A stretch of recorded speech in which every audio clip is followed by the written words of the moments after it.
নমস্কাৰ চাবলৈ আৰম্ভ কৰিছে আছামিজ ট্ৰেণ্ডিং আজি 22 আগষ্ট আৰু আজি ৰাতিপুৱাৰ কেইবাটাও গুৰুত্বপূৰ্ণ খবৰ আহি পৰিছে আৰু এনেধৰণৰ খবৰসমূহ নিতৌ চাবলৈ চেনেলটো ছাবস্ক্ৰাইব কৰি ভিডিঅ'টোত এটা লাইক কৰি দিব। ৰাতিপুৱাৰ প্ৰথমটো ব্ৰেকিং নিউজ, ভোট চুৰিক লৈ লোকসভাত উত্তপ্ত পৰিস্থিতিৰ সৃষ্টি হৈছে। প্ৰধানমন্ত্ৰী নৰেন্দ্ৰ মোদীৰ সন্মুখতেই নৰেন্দ্ৰ মোদীক ভোট চোৰ আখ্যা দিছে বিৰোধীয়ে। মুঠতে ভোট চুৰিক লৈ যোৱাকালি লোকসভাৰ পবিত্ৰ সদনত উত্তপ্ত পৰিস্থিতি। নৰেন্দ্ৰ মোদীৰ সন্মুখতেই একাংশয়ে দিলে ভোট চুৰিৰ শ্লোগান। ভোট চুৰি কৰি গাদী ৰক্ষা কৰা বুলি অভিযোগ উত্থাপন কৰিছে বিৰোধীয়ে নৰেন্দ্ৰ মোদীৰ সন্মুখতেই। প্ৰধানমন্ত্ৰী নৰেন্দ্ৰ মোদী উপস্থিত হোৱাৰ লগে লগে উত্তাল হৈ পৰিল লোকসভাৰ সদন। ভোট চুৰিৰ অভিযোগেৰে সদন উত্তাল কৰি তুলিলে বিৰোধীৰ সাংসদসকলে। ৰাহুল গান্ধীৰ অভিযোগৰ পিছতেই দেশজুৰি এতিয়া তীব্ৰ প্ৰতিক্ৰিয়া দেখিবলৈ পোৱা গৈছে। ভোট চুৰি কৰি নিৰ্বাচন জয়ী হোৱাৰ গুৰুতৰ অভিযোগ উত্থাপন কৰিছিল কংগ্ৰেছৰ যুৱৰাজ ৰাহুল গান্ধীয়ে। বিজেপি আৰু নিৰ্বাচন আয়োগে ভুৱা নতুন ভোটাৰ সৃষ্টি কৰাৰো অভিযোগ উত্থাপন কৰা হৈছে। আৰু লোকসভাৰ সদনত যেতিয়াই প্ৰধানমন্ত্ৰী নৰেন্দ্ৰ মোদীয়ে প্ৰৱেশ কৰিছিল তেতিয়াই প্ৰধানমন্ত্ৰী নৰেন্দ্ৰ মোদীৰ সন্মুখতেই নৰেন্দ্ৰ মোদীক ভোট চোৰ আখ্যা আৰু এইদৰে শ্লোগান দি নৰেন্দ্ৰ মোদী আৰু নিৰ্বাচন আয়োগৰ বিৰুদ্ধে প্ৰতিবাদ সাব্যস্ত কৰিছে বিৰোধীয়ে। আন এটা ব্ৰেকিং নিউজ, উদ্বিগ্ন হৈ পৰিছে ৰাজ্যৰ মুখ্যমন্ত্ৰী ডক্টৰ হিমন্ত বিশ্ব শৰ্মা। আজমলে যদি শিক্ষা অনুষ্ঠান খুলিব পাৰে, বীৰ লাচিত খানাই কিয় নোৱাৰে? এইদৰে এতিয়া আজমলৰ বিৰুদ্ধে সৰব হৈ পৰিছে ৰাজ্যৰ মুখ্যমন্ত্ৰী ডক্টৰ হিমন্ত বিশ্ব শৰ্মা। লগতে মিয়াৰ বিৰুদ্ধেও সৰব মুখ্যমন্ত্ৰী। মিয়াৰ উজনি অসম দখলৰ ব্লু প্ৰিণ্ট কি? তেওঁলোকে এটা ছেটেলাইট ঘাটি পাতি লয়, তাৰ পাছত তেওঁলোকে বিয়পি পৰে উজনি অসমত। তেজপুৰৰ 5 মাইল উৰিয়াম ঘাট আদি দখল কৰাৰ ব্লু প্ৰিণ্ট ৰচিছে মিয়াই। এইদৰে মিয়াৰ বিৰুদ্ধে সৰব হৈ পৰিছে হিমন্ত বিশ্ব শৰ্মা। অসমত কিয় শিক্ষা অনুষ্ঠান খুলিব নোৱাৰে বীৰ লাচিত খানাই? আজমলৰ শিক্ষা অনুষ্ঠানত গলে লাভ জেহাদৰ বলি হব অসমীয়া যুৱতী। আজমলৰ লগত প্ৰতিযোগিতা কৰিব লাগে জাতীয় দল সংগঠনসমূহে, মন্তব্য কৰিছে মুখ্যমন্ত্ৰী শৰ্মাই। আজমলৰ শিক্ষা অনুষ্ঠানত প্ৰশংসা কৰে অসমৰ একাংশ সংবাদ মাধ্যমে। আজমলে যদি পাৰে আমি কিয় নোৱাৰো বুলি বাতৰি প্ৰকাশ কৰিব লাগে বাতৰি কাকতসমূহে। সংবাদ মেলযোগে মুখ্যমন্ত্ৰী হিমন্ত বিশ্ব শৰ্মাৰ এই বিস্ফোৰণ। পুনৰবাৰ আজমলক লৈ উদ্বিগ্নতা প্ৰকাশ কৰিছে ৰাজ্যৰ মুখ্যমন্ত্ৰী ডক্টৰ হিমন্ত বিশ্ব শৰ্মা।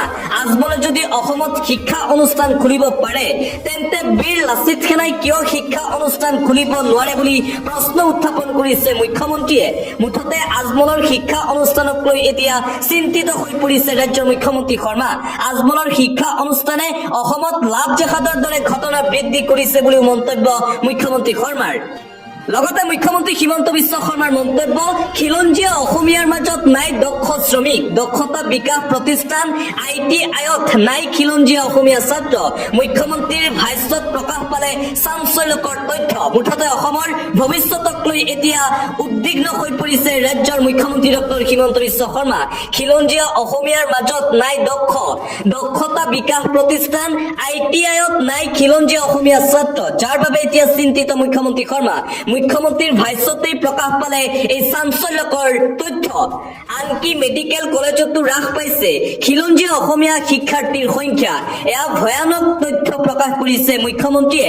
যোৱাকালি সংবাদ মেলত কেতবোৰ গুৰুতৰ তথ্য ফাদিল কৰিছিল মুখ্যমন্ত্ৰী শৰ্মাই। আজমলক লৈ উদ্বিগ্নতা প্ৰকাশ কৰিছিল মুখ্যমন্ত্ৰীয়ে। পৰিস্থিতি ভাল নহয় অসমৰ পৰিস্থিতি একেবাৰে বেয়া।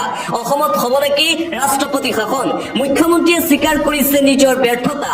কংগ্ৰেছে দাবী কৰিছে মুখ্যমন্ত্ৰী হিমন্ত বিশ্ব শৰ্মাৰ পদত্যাগৰ। যোৱাকালি সংবাদমেল অনুষ্ঠিত কৰি মুখ্যমন্ত্ৰী হিমন্ত বিশ্ব শৰ্মাই মন্তব্য কৰি কৈছিল যে অসমৰ পৰিস্থিতি একেবাৰে বেয়া, অসমৰ পৰিস্থিতি ভাল নহয়। আৰু এই মন্তব্য কৰাৰ পিছতে এতিয়া বিৰোধী সৰব হৈ পৰিছে। কেন্দ্ৰীয় মন্ত্ৰী তথা প্ৰাক্তন মুখ্যমন্ত্ৰী সৰ্বানন্দ সোণোৱালে কৈ আছে বিজেপিৰ দিনত অসমৰ পৰিস্থিতি ভাল হৈছে, কিন্তু তাৰ বিপৰীতে মুখ্যমন্ত্ৰী হিমন্ত বিশ্ব শৰ্মাই কৈ আছে যে বৰ্তমান অসমৰ পৰিস্থিতি বেয়া। মুখ্যমন্ত্ৰী হিমন্ত বিশ্ব শৰ্মা আৰু কেন্দ্ৰীয় মন্ত্ৰী সৰ্বানন্দ সোণোৱালৰ মাজতো এতিয়া পাৰ্থক্য দেখিবলৈ পোৱা গৈছে। মুখ্যমন্ত্ৰী হিমন্ত বিশ্ব শৰ্মাই অসমৰ পৰিস্থিতি ভাল নহয় বুলি মন্তব্য কৰাৰ পিছতেই কংগ্ৰেছ আৰু বিৰোধীয়ে এতিয়া মুখ্যমন্ত্ৰী হিমন্ত বিশ্ব শৰ্মাৰ পদত্যাগৰ দাবী উত্থাপন কৰিছে। মুখ্যমন্ত্ৰী হিমন্ত বিশ্ব শৰ্মাৰ নেতৃত্বাধীন বিজেপি চৰকাৰৰ দিনত কিয় ভাল নহয় অসমৰ পৰিস্থিতি কিয় ভয়ংকৰ, যাৰ বাবে এতিয়া পদত্যাগৰ দাবী উত্থাপন কৰিছে মুখ্যমন্ত্ৰীৰ বিৰোধী দলসমূহে।